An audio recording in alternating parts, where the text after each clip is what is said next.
Mari kita berdoa.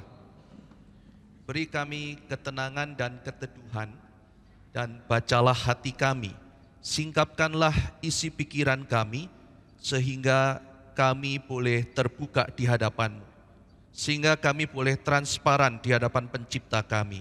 Nilailah kami, dan biarlah Engkau boleh menolong memperbaiki hidup kami, sehingga hidup kami makin dikuduskan oleh firman-Mu, oleh pekerjaan Roh-Mu, sehingga kami makin hidup menyenangkan Tuhan dalam dunia.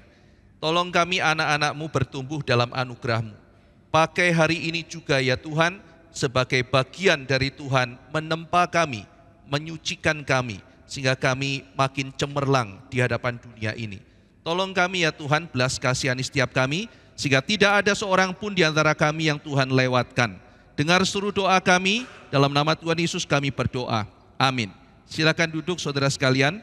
Mari kita membuka kitab suci dari Lukas pasal 10. Kita akan membaca Lukas pasal 10 ayat 38 sampai 42. Lukas pasal 10 ayat 38 sampai 42. Kisah Maria dan Marta. Kita akan membaca bertanggapan. Saya akan mulai membaca ayat 38 dari Lukas pasal 10. Jemaat sekalian membaca ayat 39, kita bertanggapan sampai ayat 42. Saya akan mulai. Ketika Yesus dan murid-muridnya dalam perjalanan, tibalah ia di sebuah kampung. Seorang perempuan yang bernama Marta menerima dia di rumahnya.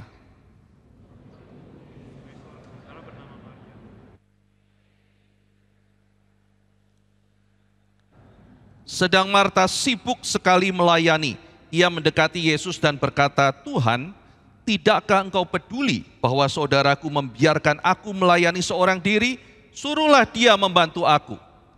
Tapi Tuhan menjawabnya, "Marta, Marta, engkau khawatir dan menyusahkan diri dengan banyak perkara. Tetapi hanya satu saja yang perlu. Maria telah memilih bagian yang terbaik, yang tidak akan diambil daripadanya." Jemaat sekalian, ini adalah bagian yang terkenal, dan di dalam zaman di mana John Calvin hidup, biasanya orang menafsir bagian ini dengan membagi dua macam cara melayani Tuhan. Yang pertama adalah disebut sebagai via activa, yaitu bergiat aktif di dalam berbagai kesibukan melayani Tuhan, seperti yang dilakukan oleh Marta. Yang kedua adalah via contemplativa, masuk ke dalam biara, masuk dalam perenungan, masuk di dalam satu kegiatan doa, mengasingkan diri, mencari hadirat Tuhan. Nah, dengan adanya Tuhan Yesus menegur Marta dan memuji Maria, maka penafsiran pada waktu itu mengatakan bahwa di hadapan Tuhan, via contemplativa itu lebih baik dari via activa. Nah, jadi saudara-saudara sekalian, tindakan pelayanan keluar segala kesibukan itu tidak terlalu berharga. Sementara yang paling berharga adalah via contemplativa, mendekati Tuhan dengan cara-cara yang kontemplatif. Saudara, ketika Calvin hidup, di dalam penafsirannya akan bagian ini, dia menafsirkan dengan cara yang berbeda. Nanti kita akan masuk ke dalam penafsiran Calvin seperti apa, tetapi kita akan mulai melihat bagian ini dengan melihat data yang tersedia. Mari kita imajinasikan, Marta kan sedang ada masalah ya saudara ya. Dia sedang ada masalah. Lalu ceritanya Marta ini datang ke GRII lalu cari pendeta mau konseling. Ceritanya kira-kira begitu. Ya, lalu kemudian kira-kira bagaimana kita memberikan nasihat rohani kepada Marta. Oke, kita mulai dari yang pertama, data yang tersedia. Apa yang Lukas sajikan bagi kita sebagai data? Mari kita mulai melihat. Datanya adalah Yesus dan murid-murid berkunjung ke Betania, dikatakan. Jadi ini satu rombongan datang bertamu. Nah, jadi saudara, sekarang Maria dan Marta sebagai tuan rumah harus ramah menyambut melayani. Harus melakukan hospitality, menyambut tamu. Nah, karena mereka datang dan saat itu kan tidak ada hotel, ditampung di rumah mereka, disediakan makan minum, mungkin disediakan penginapan dan sebagainya. Maka urusan dapur menjadi penting. Maka mereka mungkin akan memasak, dan Yesus dengan murid-muridnya sudah 12 orang. Ya kan? Jadi sudah ada 13 orang paling tidak di situ, mereka harus menyediakan makanan untuk mereka. Dan ini adalah tamu yang spesial, tamu yang agung. Makanannya juga bukan sembarang makanan biasa. Biasanya mereka menyediakan tepung khusus, ya kan? Yang akan dibuat roti khusus seperti kita lihat di dalam catatan kitab Kejadian, Abraham mengeluarkan tepung khusus untuk tamu agungnya. Jadi ini adalah sesuatu acara yang sangat penting bagi mereka. Mereka memasak mungkin, mengambil air, belum ada air ledeng gitu ya. Menyiapkan sarana untuk mereka membersihkan diri, lalu membuat makanan ringan dan sebagainya. Nah di tengah kesibukan seperti itu, saudara sekalian, dikatakan Maria itu keluar dari dapur, lalu duduk bersimpuh di kaki Yesus. Ini tindakan yang sangat spektakuler, saudara. Bagi kita zaman sekarang ya biasa kan, ada seorang guru datang, lalu ada seorang putri tertarik lalu duduk mendengarkan ajaran. Ya biasa saja. Tapi kalau di dalam zaman itu, saudara, ini itu revolusi. Tidak ada perempuan bersimpuh di bawah kaki guru, tidak ada. Jadi biasanya ngelmu, kalau kata orang Jawa, yaitu bersimpuh di bawah kaki guru, belajar dari seorang master, itu hanya pria. Tetapi sekarang dicatat, Yesus mengizinkan Maria itu bersimpuh di bawah kakinya untuk belajar. Nah jadi saudara sekalian, kita melihat bagaimana di dalam kekristenan, perempuan tidak diabaikan. Perempuan diberikan tempat yang terhormat. Maria duduk bersimpuh lalu mendengarkan pengajaran sang master. Nah saudara sekalian, tindakan itu dicatat membuat Marta itu kesel. Marta kesel. Lalu apa yang dilakukan? Marta kesel lalu menegur Maria, saudara. Menegur Maria dengan cara apa? Dia tidak langsung ngomong ke Maria. Dia mau menegur Maria tapi lewat mulutnya Yesus. Jadi dia menegur Maria di depan umum, di hadapan semua murid, dan di hadapan Yesus. Saudara-saudara sekalian, sehingga dengan demikian kita melihat ini adalah konfrontasi Marta terhadap Maria. Nah, apa isi komplain dari Marta? Marta komplain bahwa dia itu yang pertama, saudara, dia tidak dipedulikan oleh Yesus. Wah, ini tuduhan serius, saudara. Kenapa engkau tidak peduli, kata Marta. Jadi Marta mengatakan Tuhan tidak peduli kepada dia. Itu yang pertama. Yang kedua, dia merasa lonely. Dia sendirian. Nah, jadi ini data yang disajikan oleh Lukas kepada kita. Sekarang kita akan menganalisis data tersebut. Kita mulai dari, mari kita membayangkan diri kita sebagai Marta dulu. Kita lihat sekarang dari posisi Marta. Pertanyaannya adalah, kenapa Marta marah? Kan kita biasa dalam kehidupan sehari-hari, Pak, dia pemarah. Oke, dia pemarah. Tapi pertanyaan yang harus kita ajukan adalah, kenapa dia marah? Saya pernah membahas Yakobus pasal 4 di mimbar ini. Kalau seseorang marah, Yakobus 4 mengatakan, dia menginginkan sesuatu tetapi itu tidak tercapai. Karena tidak tercapai, maka kamu marah, kamu dendam, kamu apa. Nah, jadi pertanyaannya adalah, marah itu tidak muncul dalam ruang kosong. Kalau seseorang marah, pertanyaannya adalah, kenapa dia marah? Genetik, Pak. Iya, oke. Oke lah, saya bukan seorang dokter, ada genetik tertentu, pola hormon tertentu yang membuat orang lebih gampang naik darah. Tapi kan manusia itu agen. Manusia itu punya sesuatu kontrol diri. Lah kalau semua yang disalahkan genetik kan tidak ada namanya pertobatan dan sebagainya, saudara. Berarti manusia boleh tidak bertanggung jawab. Kalau gitu saya meledakkan sebuah rumah, kenapa meledakkan? Genetik, Pak, kan bisa begitu. Celaka dunia kan kalau begitu. Nah jadi saudara sekalian, kenapa Marta marah? Kita coba menyelami jiwanya Marta. Jadi kita bayangkan ya, tamu-tamu udah datang. Wah ini kita kan orang Kristen ya, kita mesti give the best gitu kan ya. Jadi masakannya mesti yang enak, minyaknya mesti yang kelas 1, ya kan. Lalu kemudian rotinya itu mesti yang luar biasa menggiurkan, jadi kelas atas. Kalau pakai butternya yang nomor 1 gitu kan ya. Semua bahan-bahannya yang kelas tinggi, gandumnya mesti yang superior dan sebagainya. Mungkin Marta sudah kepikiran give the best gitu ya. Apalagi tamunya ini istimewa, yaitu Yesus. Tidak boleh sembarangan, tidak boleh main-main. Semua tim, ya cuma dia sama Maria sih gitu ya. Harus sungguh-sungguh melayani.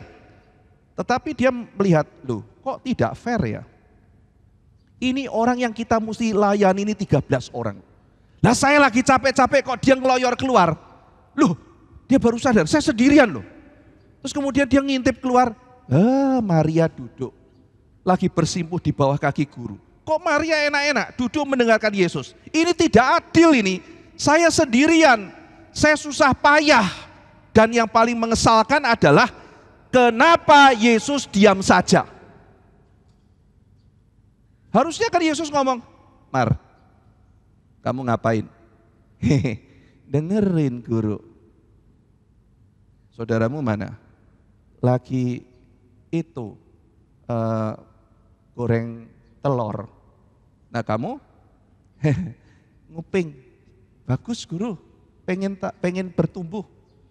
Kamu itu loh, harusnya kan kamu ini motong bawang kayak ngulek sambel atau apa gitu.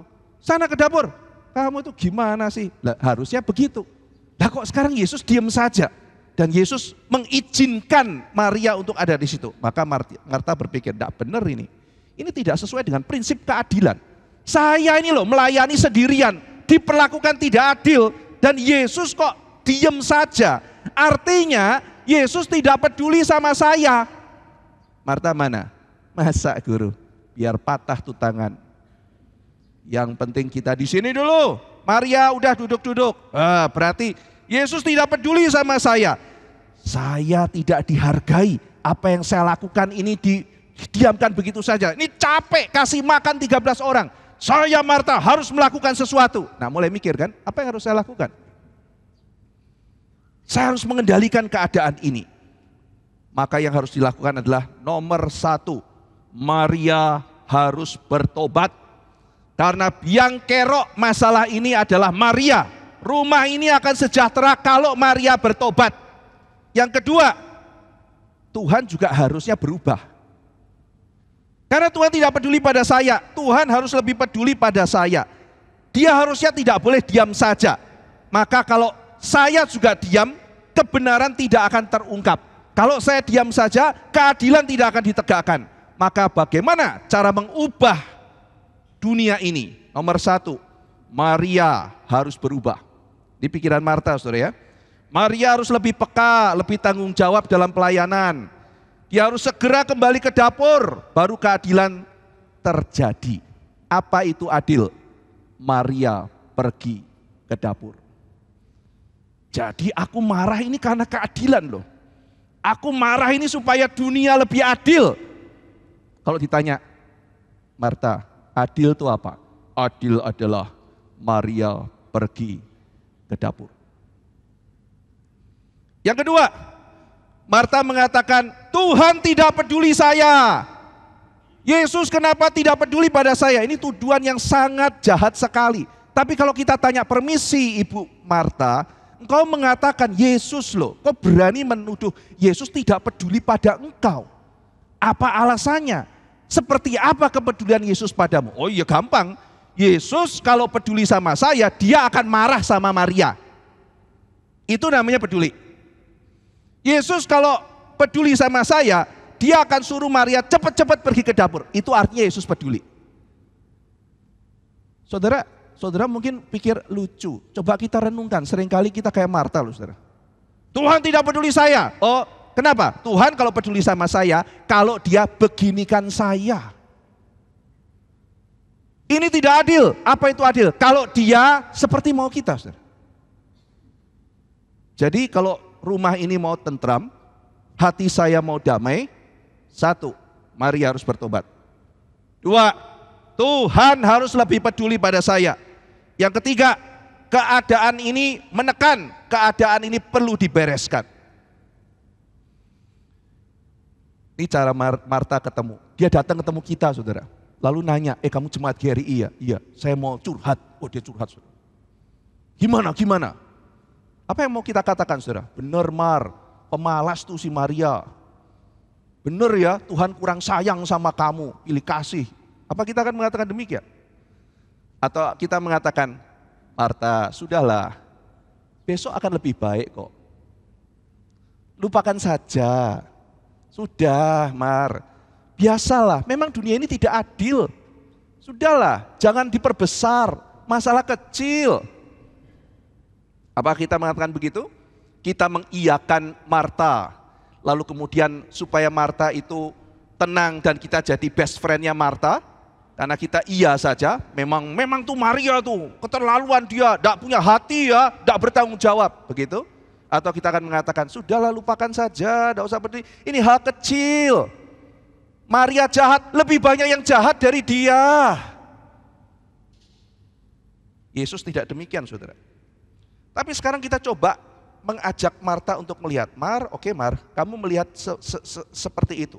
Mari kita mengajak Marta melihat kira-kira orang lain melihat Marta seperti apa. Ya, tadi bagaimana Marta melihat keadaan.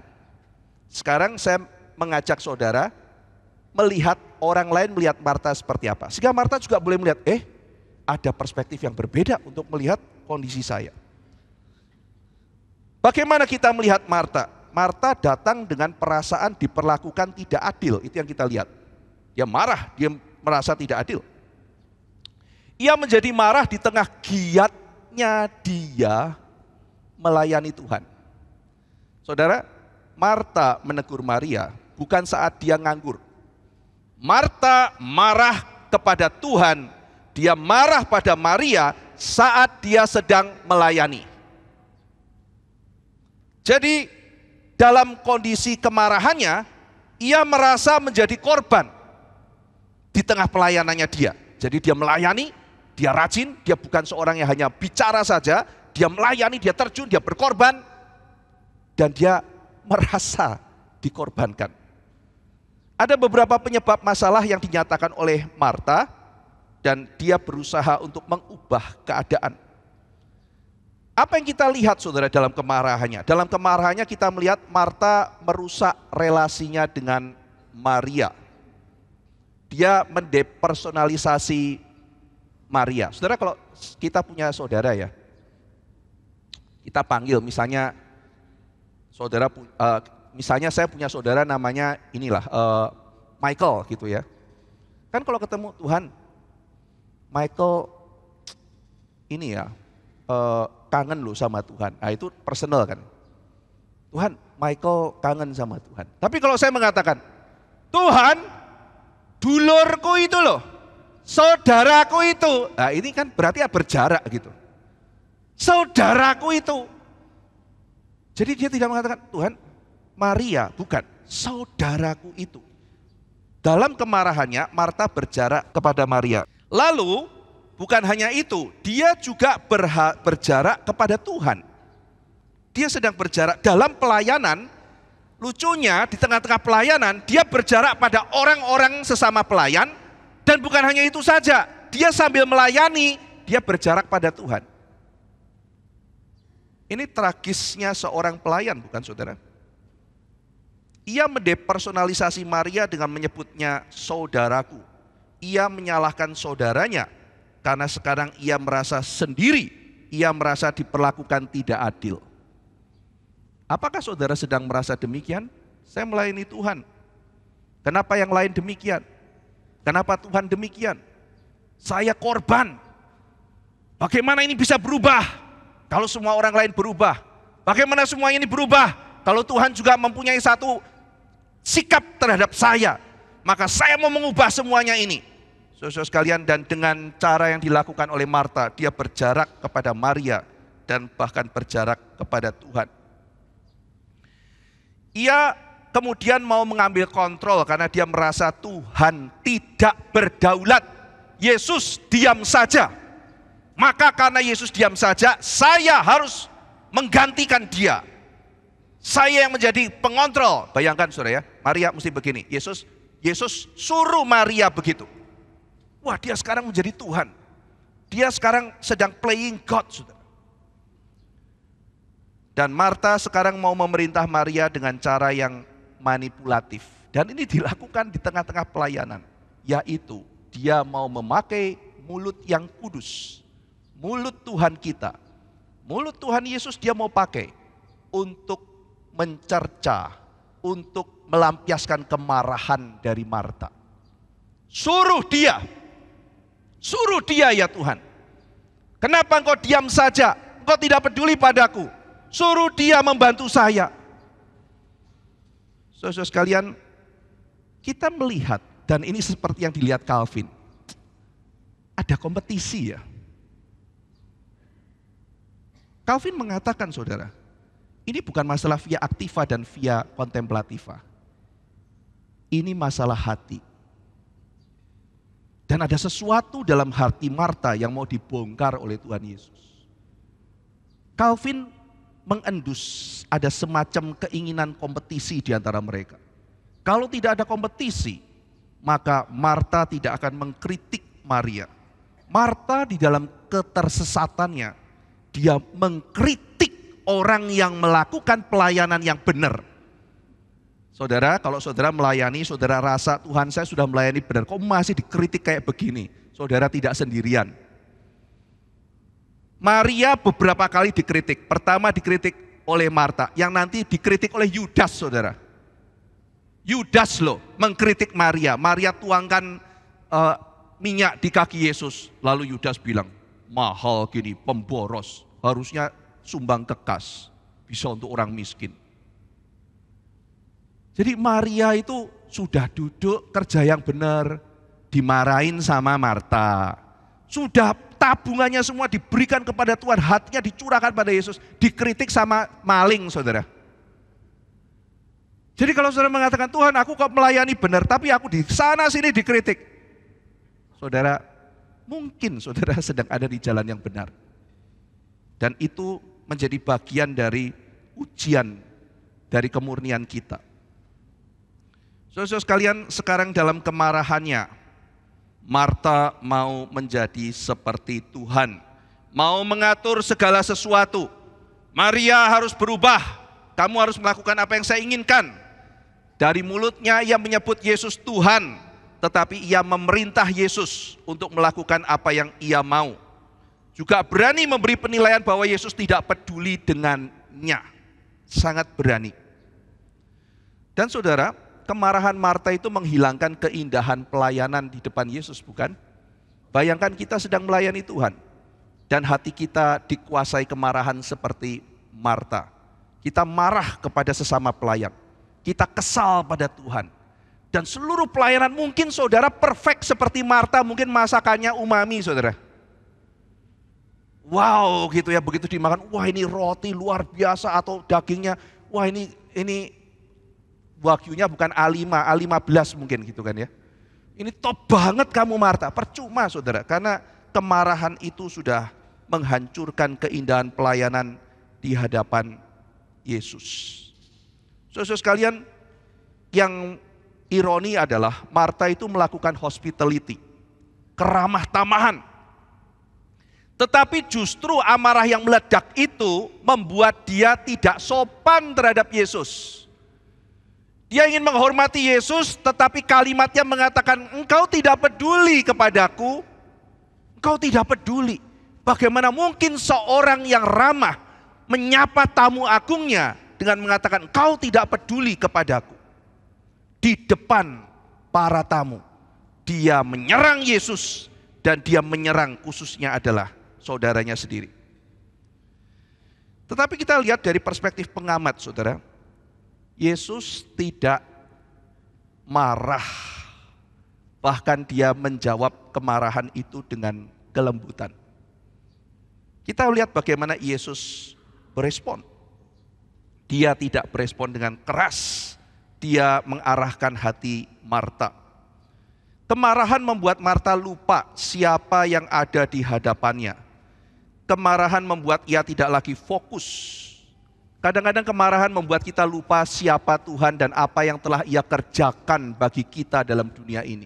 Keselamatan, pengorbanan, segala macam cinta kasih yang Dia lakukan yang membawa kita sampai pada hari ini. Kita lupa saudara, karena kemarahan kita. Saudara sekalian, Hatinya Marta mengembara dan tidak menemukan pijakan. Sehingga akhirnya ia mencari keadilan dengan caranya sendiri, bukan dengan cara Tuhan. Ia sekarang mau memegang kontrol, dan kekhawatiran membuat ia merasa tidak sanggup, diperlakukan tidak adil, merasa diperlakukan tidak dipedulikan. Ya, saya pantas untuk marah, meledaklah amarahnya. Wajar ia menyerang dalam kemarahan dan serangannya, seperti membela kebenaran dan keadilan. Saudara mau kasih tahu, Marta kamu salah, dilabrak saudara. Yang salah Maria, kok saya yang salah? Yang salah Tuhan. Sound familiar saudara? Jangan tuding sebelah kita ya. Ini kita saudara. Ini potret kita. Lihat diri kita di dalam cermin. Demikian nasihat dari Yakobus. Firman Tuhan itu cermin. Berbahagialah kita yang bisa melihat diri kita di dalam cermin itu. Setelah kita melihat diri kita di dalam cermin, kita jangan pergi, kita ingat sebelah mana yang kotor. Lalu kita minta kekuatan untuk membersihkan yang kotor itu. Mari kita sedikit refleksi terhadap dua perspektif yang kita sudah lakukan. Pertama kita mencoba memahami perspektif Marta, lalu kemudian kita mencoba melihat dari perspektif pengamat apa yang terjadi, dan kita sedikit refleksi. Saudara, kita sebagai pelayan Tuhan, kita itu bergiat seperti Marta bergiat melayani Tuhan. Tapi problemnya adalah apakah kita menatap keindahan Yesus? Ini adalah poin dari Yohanes Calvin. Problem Marta adalah dia terlalu mengurusi banyak hal-hal yang kecil, sehingga di dalam pelayanannya dia tidak fokus pada yang paling penting, yaitu apa? Hatinya tidak fokus pada Yesus Kristus. Apakah kita melayani, lalu fokus kita itu sama? Bukan Yesus, saudara. Sama usilnya teman kita. Kita gak lagi melihat Yesus, tetapi yang kita lihat apa, saudara? Yang kita lihat adalah mungkin ada orang yang gak seneng sama kita dan fokus kita di situ. Kita melayani Tuhan, fokus kita pada apa, saudara? Pada kesulitan yang ada. Kita akan tenggelam, saudara. Petrus pernah berjalan di atas air, Yesus bilang, lihat saya. Begitu dia lihat, dia jalannya pede. Guru, aku pengen berjalan di atas air. Turun, ya turun. Selama dia lihat Yesus, di atas air pun dia jalan. Sesusah apapun dia lakukan. Begitu jalan-jalan, dia baru sadar, kok anginnya kencang. Mulai dia lihat angin, lihat dia gelap-gelap, lihat dia bawa air, langsung tenggelam, saudara. Pelayanan lihat Yesus, lihat ke depan, lalu maju. Maka Calvin mengatakan ini Marta fokus pada hal-hal kecil dan dia kehilangan fokus yang paling utama yang didapatkan oleh Maria, yaitu fokus pada Yesus Kristus. Saudara, keindahan Yesus, kasih Yesus, apa yang Yesus kerjakan, itu fokus kita. Apakah pelayanan itu satu tindakan kasih yang kita ekspresikan kepada Yesus? Kalau pelayanan itu ekspresi pada Yesus, tidak ada kompetisi, saudara. Tidak perlu dia mengatakan, kenapa Maria begitu? Kenapa pelayanan jadi kompetisi? Kenapa pelayanan jadi kemarahan pada yang lain? Kenapa kita menjadi fokus, hidup kita tersita di situ? Kenapa pelayanan membuat kita makin jauh pada yang lain, jauh dari Tuhan? Jangan-jangan saudara, kita seperti Marta yang fokus bukan pada keindahan Kristus. Kita sedang tersesat seperti Marta. Pelayanan kita beres, rajin, bergiat, hasilnya luar biasa. Hasilnya luar biasa. Namun hari-hari kita penuh luka, perasaan tersendiri, kemarahan, merasa diperlakukan tidak adil. Ada dalam masa di dalam kehidupan kita, mungkin kita sibuk menyalahkan teman-teman kita, menyalahkan orang lain. Kita merasa semua teman kita adalah pengkhianat atau biang kerok. Kita menyalahkan segalanya, termasuk mungkin kita mengatakan Tuhan kurang peduli pada kita. Kita hilang, kita tersesat di tengah pelayanan, di tengah rumah Tuhan. Saudara sekalian, Di tengah Tuhan menyatakan keindahan dan kemuliaannya, kasihan orang-orang yang buta dan akhirnya dibelenggu oleh kemarahan. Bersyukur, puji Tuhan, Tuhan Yesus tidak tinggal diam, saudara. Dia tidak membiarkan Marta dan juga tidak membiarkan saya dan saudara dalam keadaan demikian. Yesus tidak mengatakan, sudahlah Marta, overthinking kamu. Belajar, kosongkan pikiranmu. Tarik nafas, buang, fokus pada nafasmu. Tidak begitu, saudara. Atau dia mengatakan, aduh lebay kamu Marta, lebay. Biasalah, jahat kayak begitu, banyak lebih jahat. Tidak seperti itu, saudara. Yesus membereskan, dia melihat tajam ke dalam hati Marta. Dan dia menggembalakan hati Marta. Yesus melihat Marta seorang yang rajin, orang yang tekun. Tapi di belakang kerajinan dan ketekunan itu Yesus melihat apa yang tidak dilihat oleh manusia. Yesus melihat hati Marta. Yesus melihat ada pergumulan yang tidak tampak. Yesus melihat yang tersembunyi. Yang dibalik cekatannya Marta, rajinnya, tekunnya ia melayani, ada sesuatu. Yesus tahu ini bukan urusan dapur, bukan cuma urusan dapur. Bukan cuma urusan dapur. Mungkin ada kita ditanyain Marta, gimana aku ya? Mar, urusan dapur aja meledak begini. Enggak, Yesus melihat ini ada sesuatu di belakang itu. Dapur itu cuma pemicu. Dapur itu cuma pemicu. Ada sesuatu yang belum dibereskan di dalam hati Marta. Ini bukan urusan makan, ini bukan urusan minum, ini bukan urusan tempat duduk, ini bukan urusan snack, ini bukan masalah situasi, bahkan bukan masalah Maria. Tapi ini adalah masalah yang tersembunyi di hati Marta. Bagi Marta, Maria yang harus diubah. Yesus yang harus turut dia. Keadaan yang harus diubah. Tapi Yesus tahu, Marta, problem dalam hatimu itu yang pertama kali harus diubah. Dan inilah keunikan Yesus, melihat jauh ke dalam hati. Saudara perhatikan dalam seluruh kitab Injil bagaimana Yesus berespon. Yesus tidak basa-basi, dia langsung masuk ke dalam akar permasalahannya. Kita ingat dalam Yohanes pasal 4, Yesus berbicara dengan perempuan Samaria. Wah, perempuan Samaria itu banyak berbasa-basi dan sebagainya. Lalu kemudian Yesus langsung masuk ke poinnya. Suamimu mana? Aku gak punya suami, Guru. Iya, karena yang 5 itu bukan suamimu. Dan sekarang yang kamu tinggal sama dia itu bukan suamimu juga. Kaget dia. Lah kok dibongkar gitu. Langsung dia berubah lagi. Wah, kamu tuh hebat, Guru. Jadi saya harus menyembah di mana? Masuk ke dalam pergumulan teologis. Tapi tidak menyentuh masalah eksistensi. Saya ini harus apa? Yesus tahu, saudara. Perempuan yang gonta-ganti laki terus-menerus. Itu kenapa? Bukan karena dia mungkin sekedar kurang cocok atau apa, tetapi lebih dalam dari itu. Biasanya perempuan yang seperti ini adalah yang mendambakan kasih, yang mendambakan penerimaan, yang jiwanya kosong dan ingin diisi. Dan dia berpikir laki-laki bisa mengisi kekosongan hatinya itu. Jiwanya yang haus. Dia ingin puaskan, dia ganti sampai 5 laki-laki, tapi dia tidak haus. Dan Yesus langsung tahu, dia bilang, kamu perlu air, bukan air yang kamu minum ini. Kamu minum air ini, haus lagi. Kamu perlu air hidup. Dia perlu Yesus, bukan perlu laki-laki. Satu-satunya yang bisa mengenyangkan jiwanya itu Yesus. Langsung Yesus bicara air hidup, saudara.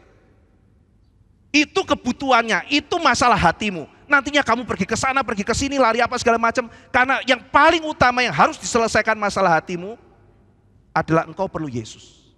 Air hidup itu. Saudara sekalian, kalau kita melihat dalam Matius pasal 21, ada sekelompok imam yang bertanya pada Yesus. Dia pengen menjebak Yesus. Yesus, dengan kuasa apa kamu melakukan mujizat itu?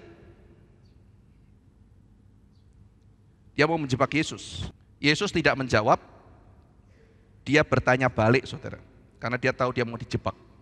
Dia berkata pada mereka, kalau kamu jawab pertanyaanku, aku baru jawab pertanyaanmu. Kalau kamu nggak mau menjawab, saya juga tidak mau menjawab. Oke, apa pertanyaannya Yesus? Yesus bertanya, baptisan Yohanes dari mana? Dari Tuhan atau bukan? Wah, mereka nggak berani jawab, saudara. Mereka kan kesel sama Yohanes sama Yesus.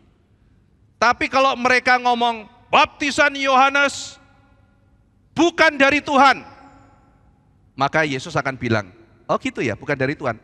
Sekeliling Yesus tuh banyak ini fansnya Yohanes Pembaptis, saudara. Jadi kalau misalnya mereka bilang, baptisan Yohanes bukan dari Tuhan, dirujak sama netizen. Ya, netizen zaman itu. Apa kau bilang dasar Farisi? Waduh, fans garis kerasnya Yohanes banyak, saudara. Kalau mereka bilang dari Tuhan, nah Yohanes kan bersaksi tentang aku, jadi udah tahu jawabannya kan. Jadi waduh, dia pikir saya dijebak nih sama Yesus. Yesus, kamu menyembuhkan, kuasamu dari mana? Ya, dia mau coba Yesus. Yesus tanya balik, oke, jawab dulu pertanyaan saya. Baptisan Yohanes dari mana? Mereka bilang, kami nggak mau jawab. Yesus juga bilang, saya juga nggak mau jawab gitu. Saudara lihat ya, Yesus begitu bijaksana dalam menanggapi musuh-musuhnya. Tetapi coba kita pikir, saudara, kenapa dalam menanggapi musuhnya itu Yesus mengangkat Yohanes Pembaptis? Karena begini, saudara, Yohanes Pembaptis itu adalah orang yang berani berbicara sampai kepalanya dipotong. Itu Yohanes Pembaptis. Dia tidak takut kebenaran. Ketika dia melihat pemimpin tidak beres, dia tuding. Herodes, kamu nikah dengan orang gak benar, kamu mesti bertobat. Herodes marah, saudara. Kurang ajar. Dia berani kritik saya. Kamu melakukan dosa di hadapan Tuhan. Tidak terpuji. Harus bertobat. Oke, kalau gitu masukkan penjara, potong lehernya. Saudara, dia martir. Dia seorang yang mengkritik dan dia berani mati. Nah, Yesus mau bilang, tahu nggak, hei, kamu orang Farisi, ahli Taurat, problemmu itu apa? Kamu tuh takut manusia. Kamu nggak berani kan ngomong baptisan Yohanes dari mana? Kenapa nggak berani? Karena kamu takut sama masanya Yohanes Pembaptis. Yohanes Pembaptis tidak pernah takut.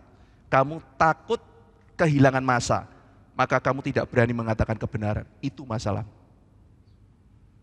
Saudara, Yesus ketika dia berbicara, dia lihat dalam hati manusia. Lalu dia bongkar dan dia berbicara. Sekarang saudara sekalian, Yesus berbicara kepada Marta. Yesus membuka pembicaraannya dengan mengatakan, Marta, Marta. Saudara sekalian, dia tidak membalas hardikan dengan hardikan. Kata siapa orang kalau bentak kita, kita harus bentak balik. Saudara.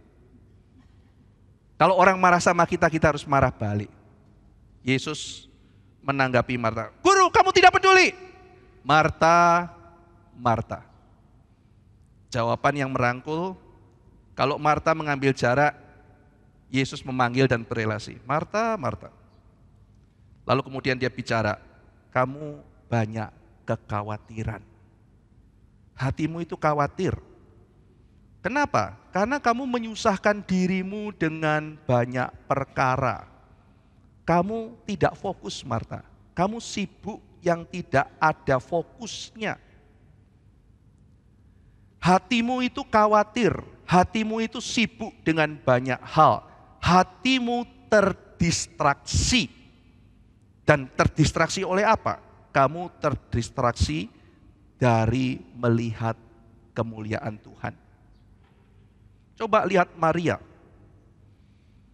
Marta, problemmu adalah kamu tidak mengambil satu hal yang paling baik seperti yang diambil oleh Maria. Yaitu apa? Yaitu Tuhan Yesus sendiri. Saudara-saudara sekalian, ada kemungkinan Marta itu, karena kita melihat kompetisi antara Maria dan Marta, kita melihat bahwa ada kemungkinan Marta itu mencari approval dari pelayanannya. Jadi sekarang pelayanan sudah bukan menjadi satu ekspresi cinta kasih. Kita kalau melihat Maria, saudara ya, khususnya ketika dia memberikan, dia tidak mau kasih tahu, ini loh, mahal loh yang aku berikan banyak loh, ini tidak sembarangan. Enggak, saudara. Itu ekspresi cinta kasih. Maria tidak mencari approval dalam pelayanannya, tetapi berbeda dengan Marta. Ada kesan kita melihat dia ingin mencari approval. Reputasiku bisa hilang kalau begitu, saya bisa tidak dihargai. Maka hatinya bergeser dari melihat kemuliaan Tuhan Yesus. Gesernya kecil, saudara. Tapi sudut bergeser kecil nantinya akan melebar. Hidup kita itu fokusnya apa, saudara? Jangan-jangan kita penuh kekhawatiran. Kenapa? Karena kita tidak lagi bisa melihat keindahan dan kemuliaan Kristus. Hatimu bergeser, engkau terdistraksi. Martha distracted by many things. Banyak hal. Oh ini karena begini, karena begini. Yesusnya mana? Oh ada Yesus ya. Kenapa kamu sudah nggak pelayanan? Oh karena di pelayanan ada ini. Saya sering dengerin, saudara, orang-orang yang misalnya diajak pelayanan. Oh di pelayanan begini. Semuanya Pak. Terus saya tanya, tuh. Iya sih, itu semua manusia bermasalah gitu ya. Pertanyaan saya adalah, Yesus di mana? Ya di sana gitu kan ya. Ya itu masalahnya, saudara gitu. Dia tidak lihat Yesus. Yang dia lihat manusia begini. Iya, kamu jangan tanyalah. Mengharapkan manusia nyebelin jadi baik itu ada kegilaan gitu. Iya kan, saudara?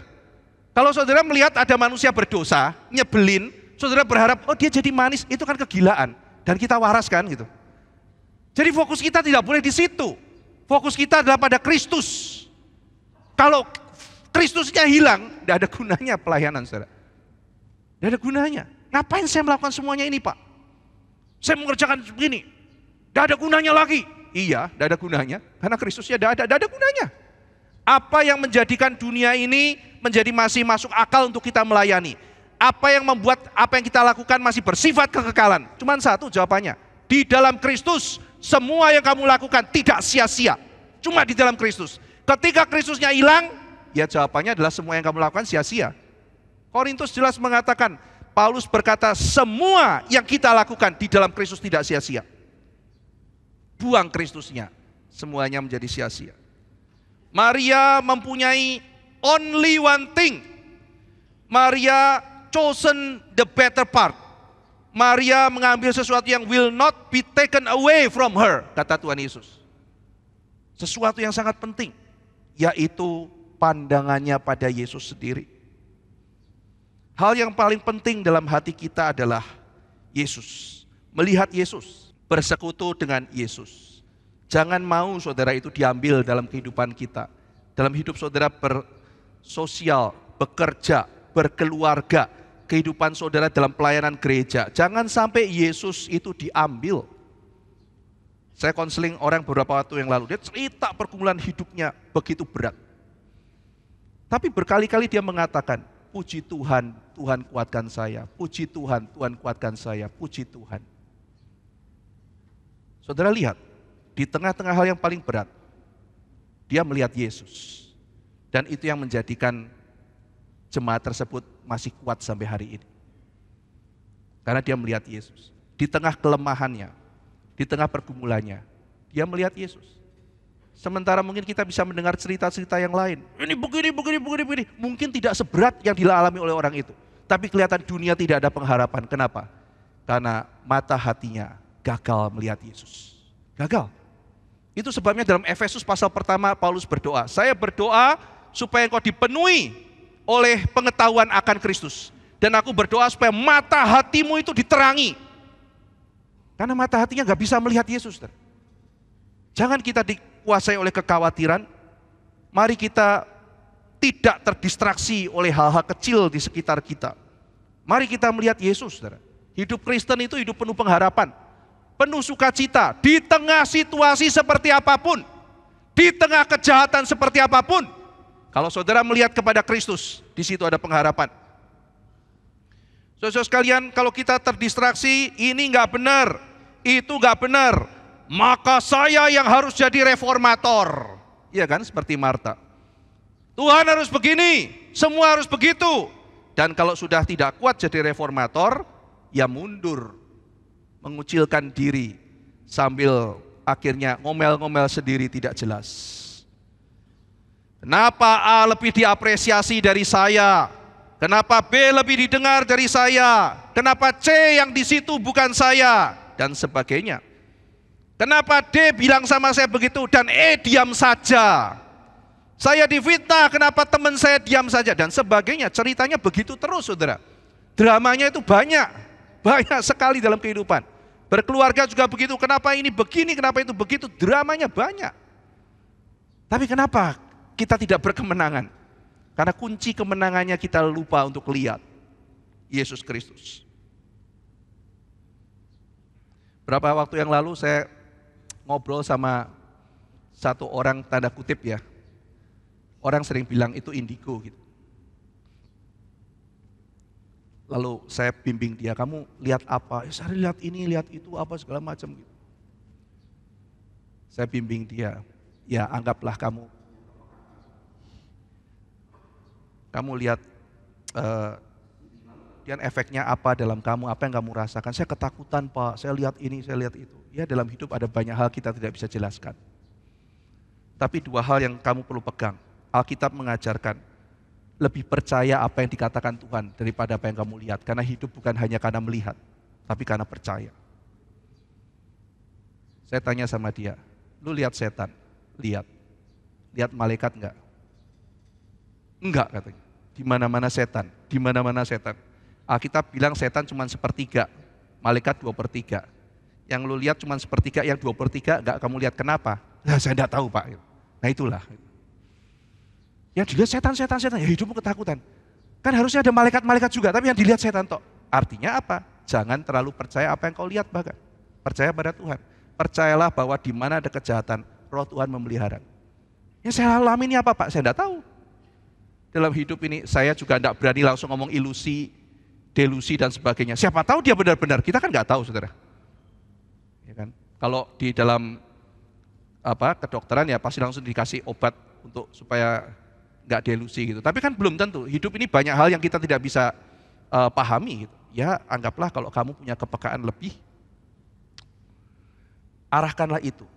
Paling tidak kalau kamu melihat, wah ada setan, kamu lebih gampang percaya Tuhan. Iya Pak gitu, serem-serem begitu. Ada yang aneh-aneh begitu, Tuhan pasti ada. Iya, lalu kemudian dia pakai kepekaanmu itu untuk mungkin kamu bisa lebih peka merasakan kesulitan orang lain.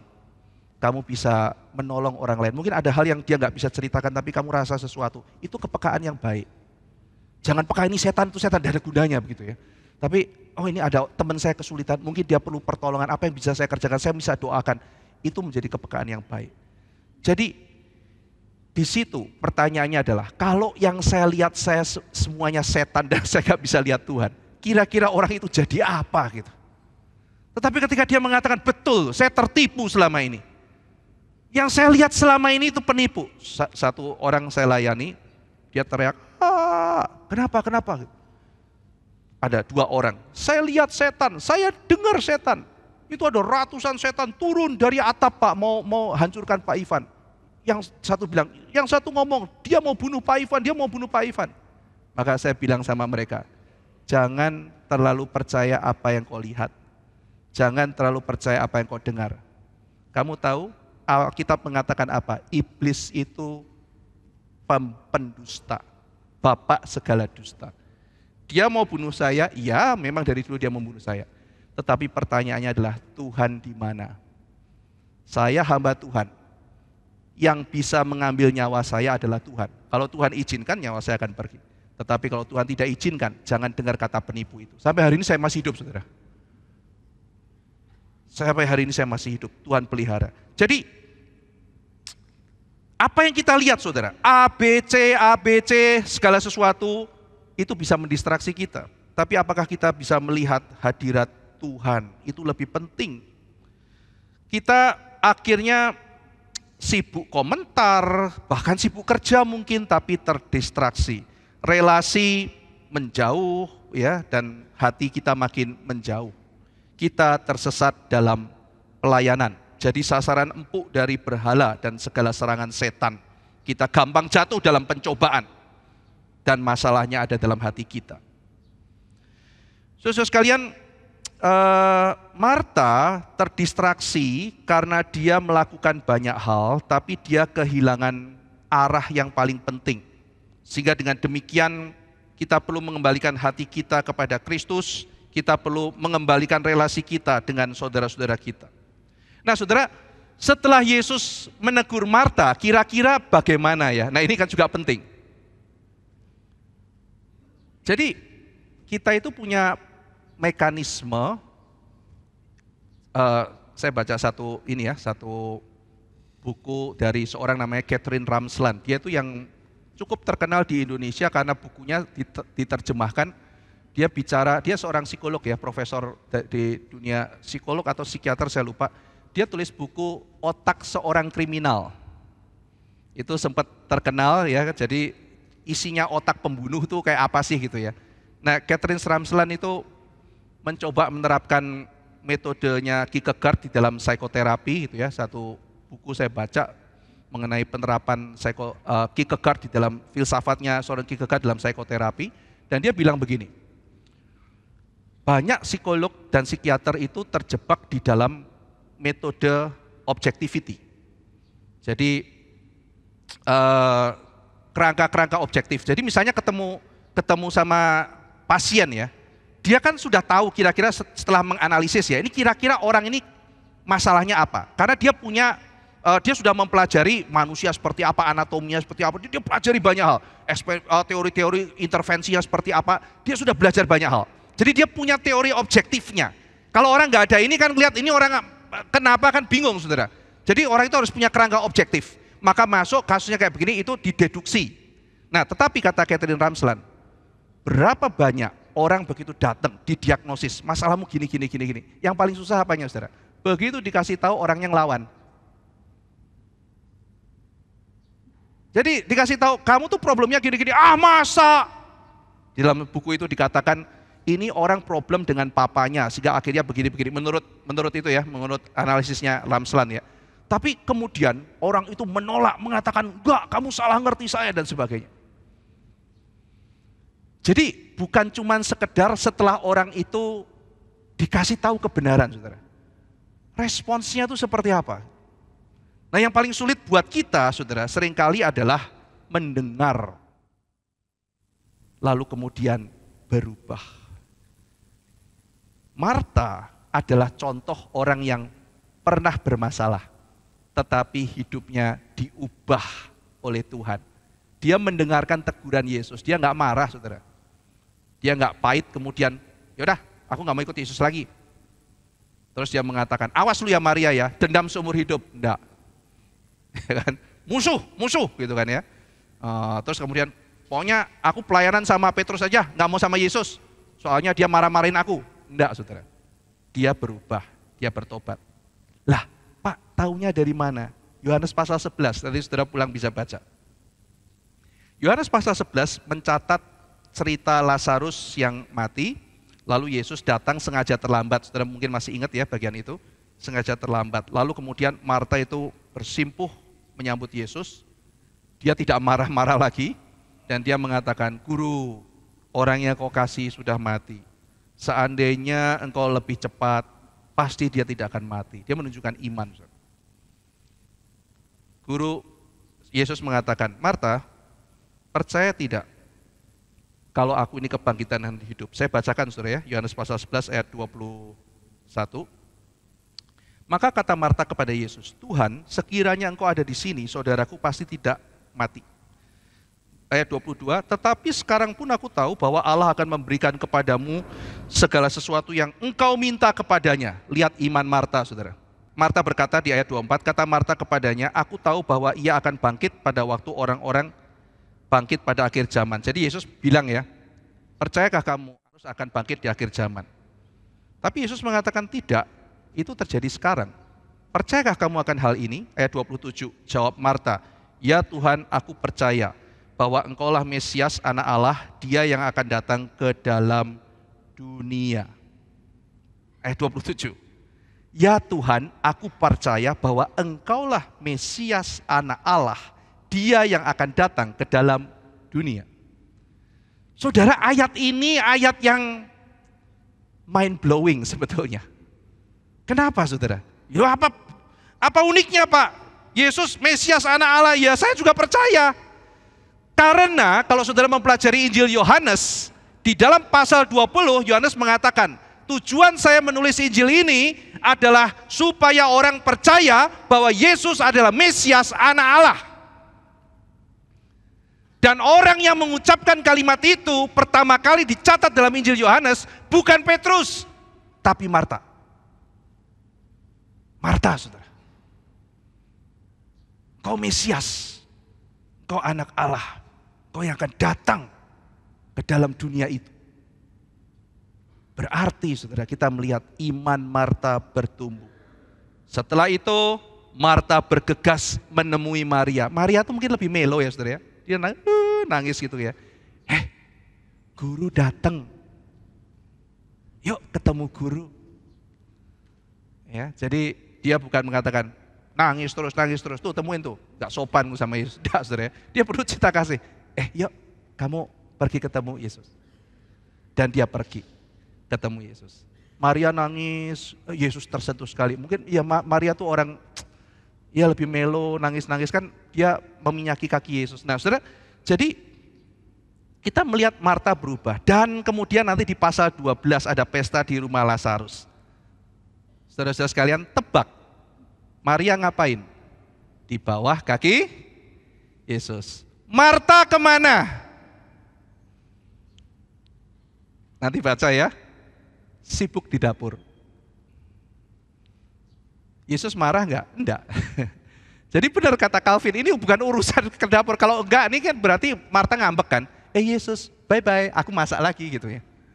Lu aja yang dengerin, bukan. Sekarang dia masak, tapi dia fokus pada Yesus. Bukan fokus pada yang lain. Hatinya yang dibereskan.